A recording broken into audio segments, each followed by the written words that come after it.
Hello everyone. Today we are going to discuss a pamphlet capacitor with the dielectric slab.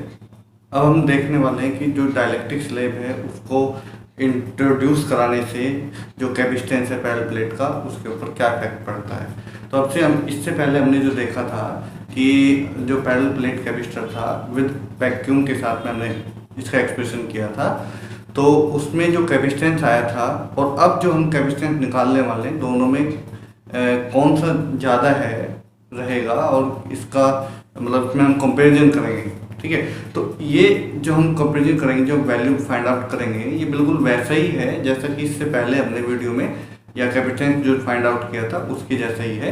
तो उसमें कोई ज़्यादा difference नहीं है, वही सारे हम स्टेप लाएंगे। तो इसमें थोड़ा सा इसमें अलग है, वो हम देख लेंगे इसमें। ठीक है, तो सबसे पहले हम जो कैपेसिटेंस हमने फाइंड आउट किया था वैक्यूम के लिए, पैरेलल प्लेट के लिए, तो उसको हम लिख लेते हैं।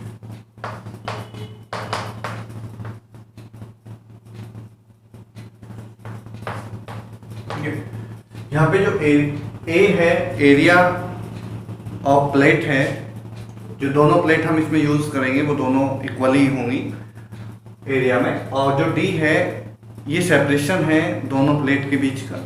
ठीक है, तो यही सेम चीज हम इसमें भी लेने वाले हैं। ये हमने दो प्लेट ले ली है, ठीक है, तो जिनका एरिया इक्वल है,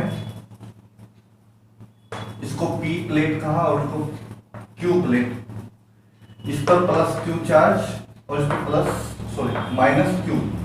ठीक है, और इसकी जो चार्ज डेंसिटी है वो है सिग्मा प्लस, और इसकी जो चार्ज डेंसिटी है वो माइनस सिग्मा है, और दोनों के बीच की जो डिस्टेंस है प्लेट की वो डी है।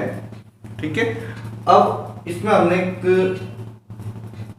जो डाइलेक्ट्रिक स्लैब है इंट्रोड्यूस करानी है, तो इसमें हमने डाइलेक्ट्रिक स्लैब को इंट्रोड्यूस करा दिया। ठीक है, जैसे ही हमने इसमें इसकी जो थिकनेस है, जो हमने डाइलेक्ट्रिक स्लैब इसमें इंट्रोड्यूस कराई है, उसकी जो थिकनेस है वो स्मॉल डी है। ये क्वेश्चन काफी इंपॉर्टेंट है और कई बार सीबीएसई में एग्जाम में आया हुआ है, तो उसको अच्छे से देखेंगे। और इसमें जो अप्लाइड इलेक्ट्रिक फील्ड है वो हमने मान लिया है ई नॉट, और जैसे ही हमने दो पॉजिटिव प्लेट के बीच में ये जो इंट्रोड्यूस कराई है डाइलेक्ट्रिक स्लैब, इस पर पोलराइजेशन के कारण से माइनस और प्लस चार्ज आ जाएंगे। ठीक है, तो ये चार्ज आ गए, इसके कारण से जो इलेक्ट्रिक फील्ड इसमें इंट्रोड्यूस होगा वो ईपी, पोलराइजेशन के कारण से ईपी यहाँ पे जो इंट्रोड्यूस हुआ है इलेक्ट्रिक फील्ड वो ईपी इंट्रोड्यूस हुआ है, और इसकी जो डायरेक्शन है वो अप्लाइड जो इलेक्ट्रिक फील्ड की जो डायरेक्शन है उसके अपोजिट है। ठीक है, हालांकि ये उतना ज़्यादा नहीं होता इलेक्ट्रिक फील्ड, जितना हमने अप्लाइड किया है उससे कम रहता है, पर फिर भी इसकी जो डायरेक्शन है वो एक दूसरे के अपोजिट है। ओके, तो अब हम सबसे पहले उसमें भी हमने सबसे पहले जो पोटेंशियल है वही निकाला था, तो हम सबसे पहले ये देखेंगे कि इलेक्ट्रिक फील्ड कहाँ पे क्या है। तो सबसे पहले जो इलेक्ट्रिक फील्ड है कि जैसे हमारा इसमें कितना टोटल इलेक्ट्रिक फील्ड बना हुआ, कितने एरिया में बना, तो हम सबसे पहले देखते हैं कि इफेक्टिव जो इलेक्ट्रिक फील्ड है इनसाइड डाइलेक्ट्रिक वो बना, मान लो कि वो हमारा जो नेट इलेक्ट्रिक फील्ड है वो ई है, और वो किसमें से जाएगा, क्योंकि हमारा जो सबसे ज्यादा इलेक्ट्रिक फील्ड है वो अप्लाइड था, तो उसमें से हम ईपी माइनस कर देंगे। ओके, तो हमने ईपी को माइनस कर दी, यहाँ पे हमें नेट इलेक्ट्रिक फील्ड निकल गया। ये क्योंकि इसने कुछ घटाया हुआ, ये यहाँ पे इनसाइड ये टी पे काम करेगा, जो टी थिकनेस है जो हमने डाइलेक्ट्रिक भरा हुआ है उस पर ये वर्क करता है। अच्छा, उसके बाद में जो सेकंड स्टेप है हमारा कि क्योंकि पूरे इसमें एरिया में तो स्लैब नहीं है, तो जो एरिया बचा हुआ है जो स्लैब से फिल नहीं हुआ है उसके लिए जो ई बचेगा वो कितना बचेगा, यहाँ पे जो ई नॉट बचेगा वो कितनी थिकनेस के लिए बचेगा। यहाँ पे तो जो लगा ये टी थिकनेस के लिए था, जो ग्लास स्लैब, ये जो स्लैब इसमें डाली हुई थी। अब जो ई नोट है वो कितने एरिया में लगा, जो इलेक्ट्रिक फील्ड है कितने एरिया को इफेक्टेड करेगा, तो टोटल जो हमारी लाइन थी वो डी थी और टी उसमें से यूज हो गई तो डी माइनस टी में यूज होगा। ओके, अब हम पोटेंशियल निकालेंगे इसके लिए। तो पोटेंशियल का फॉर्मूला होता है कि जितना भी इलेक्ट्रिक फील्ड है और जितने एरिया में जितनी लेंथ में लगा हुआ है उनकी मल्टीप्लाई। तो यहाँ पे ई नॉट माइनस ई पी, हाँ, तो ये इसमें हमने यूज कर लिया।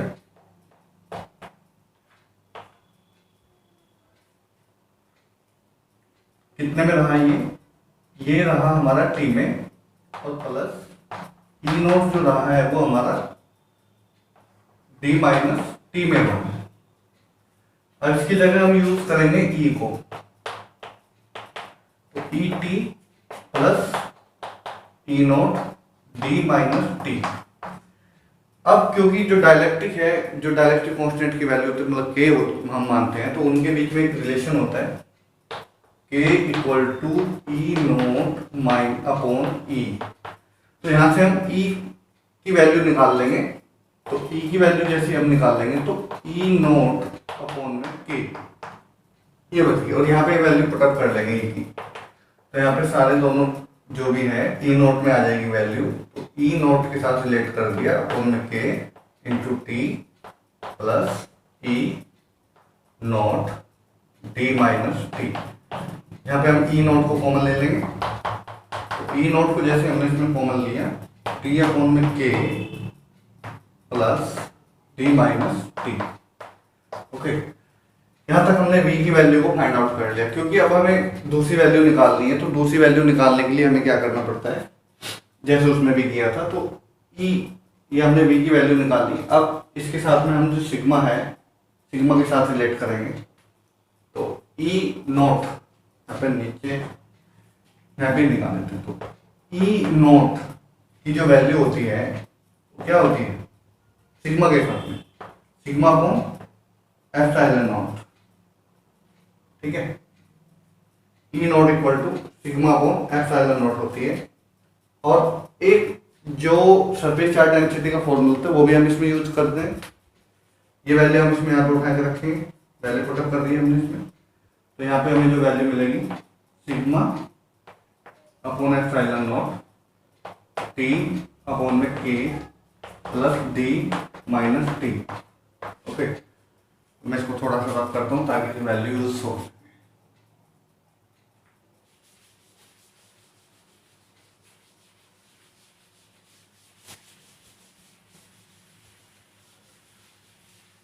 ठीक है, अब क्योंकि हमने वैल्यू निकाल ली है इसकी, और अब हम सिग्मा की वैल्यू निकाल लेंगे चार्ज डेंसिटी, चार्ज को रिलेट करते हुए। तो चार्ज को हम रिलेट करेंगे, हमने फॉर्मूला जो पढ़ा था sigma equal to Q upon में एरिया, ठीक है।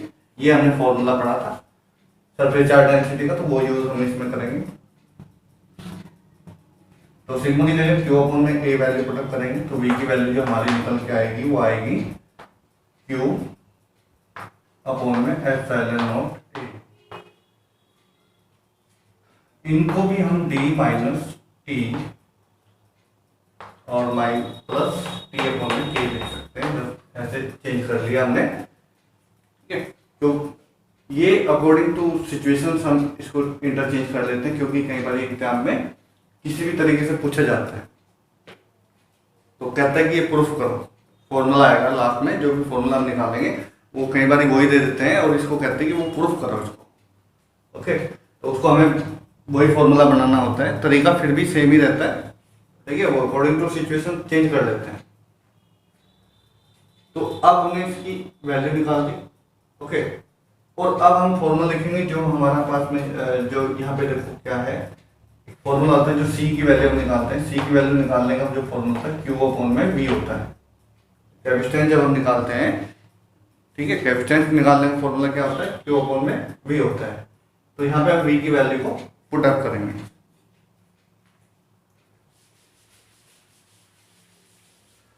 तो जैसे हमने v की वैल्यू को पुट अप किया,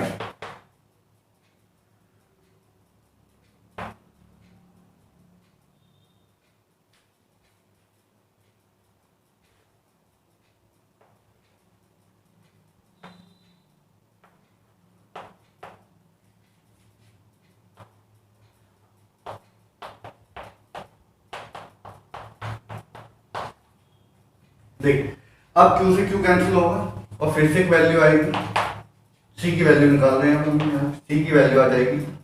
तो जैसे Q से Q कैंसिल होगा, ये ऊपर चला गया, A अपॉन में आ जाएगा D minus T plus T upon में K।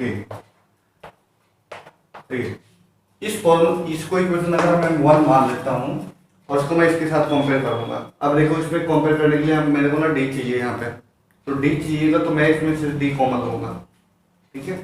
तो फिर से इक्वेशन चेंज होगी।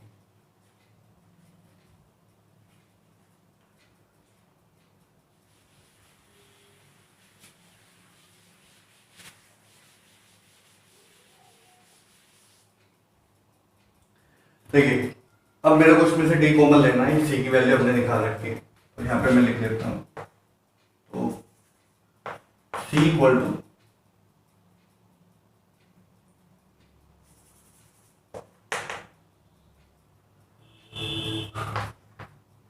ए, यहाँ पे डी, जैसे हम कॉमन लेंगे यहाँ से 1 बचेगा, 1 माइनस टी अपॉन में डी, वहां पे प्लस टी अपॉन में डी, ओके, ठीक है, ये आ जाएगा। अब हम क्या करेंगे कि देखो, ये हमारा ये कॉमन है और यहाँ पे भी है ये, तो इससे इक्वेशन नंबर 2 करते हैं और हम क्या करेंगे, अब कंपेयर करेंगे। तो फ्रॉम इक्वेशन 1 एंड 2,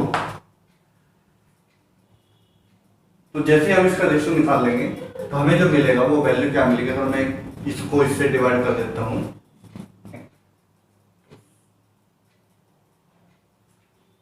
तो यहाँ पे जो मिलेगा हमें सी नोट में, एक मिनट चेक कर लेते हैं। तो अब की बार भी यही किया था हमने, सी, अब हमको सी को डिवाइड करना है इससे, तो क्योंकि दोनों की वैल्यू क्या होगी, कट जाएगी, और यहाँ पे हमें जो मिलेगा वो 1 अपॉन 1 माइनस टी अपॉन में डी, सेम वैल्यू वही मिलेगी डी के, ओके, ये वैल्यू हमें मिलेगी इसमें। तो कई बार क्या होता है कि ऐसे भी प्रूफ करा लेते हैं और ऐसे भी प्रूफ करा लेते हैं, तो इसका ध्यान रखेंगे, सी नोट अपॉन में ये ब्रैकेट रखेंगे 1 माइनस टी अपॉन में डी प्लस टी अपॉन में डी के, ओके। तो इस तरीके से भी प्रूफ करा लिया जाता है। अब हम इस इक्वेशन को देखते हैं कि अगर ये हमारी जो वैल्यू आई है, इससे कुछ स्पेशल केस कैसे बनते हैं। तो इसमें तो हमें पता लगा कि जो कैपेसिटेंस है डाइलेक्ट्रिक स्लैब डालने से बढ़ जाता है, पर अगर ऐसा हो जाए कि जो डी है वो टी के बराबर हो जाए, दोनों इक्वल हो जाए, तब जो ये हमारा जो कैपेसिटेंस है उसके ऊपर क्या इफेक्ट पड़ेगा, यहीं पे हम चेंज करते हैं। तो जो सेकंड इक्वेशन है इसका हमने यूज करना है कि जब हमारा इफ जो डी है, या ये ध्यान दें कि जो टी है वो डी के इक्वल है, टी मतलब जो यहाँ पे थिकनेस है डाइलेक्ट्रिक की वो क्या हो जाए, बराबर हो जाए किसके, जो उसमें गैप है, गैप कहीं बचे ही ना, मतलब कंप्लीट गैप फिल हो जाए तब। तो यहाँ पे देखते हैं, देखो इसकी वैल्यू क्या हो जाएगी, अगर दोनों बराबर होंगे तो यहाँ पे 0 वैल्यू मिलेगी, ठीक है, 0 वैल्यू होगी।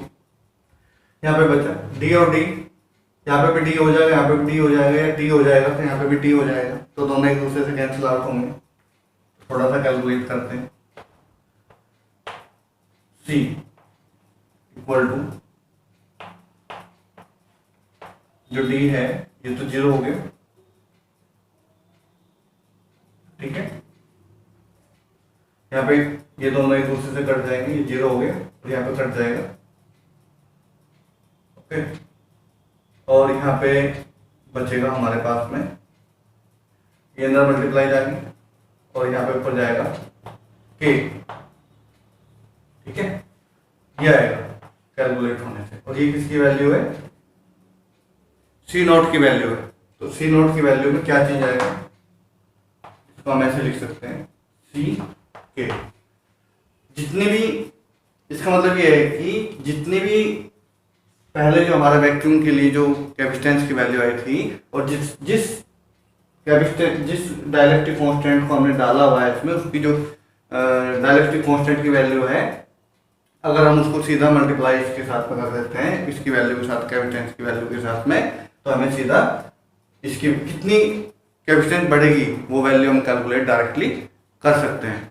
ठीक है, तो ये काफ़ी अच्छा क्वेश्चन है और काफ़ी इम्पोर्टेंट भी है, तो इसको हम अच्छे से लर्न करेंगे। इसको 2 बार से, इसके लिए हमें वीडियो देखनी पड़े, इसके लिए हम 2 बार देखें। अगर फिर भी कोई क्वेरी बचती है तो उसको आप कमेंट बॉक्स में लिख सकते हैं, हम उसको सॉल्व करने की पूरी कोशिश करेंगे। Okay, thank you for watching.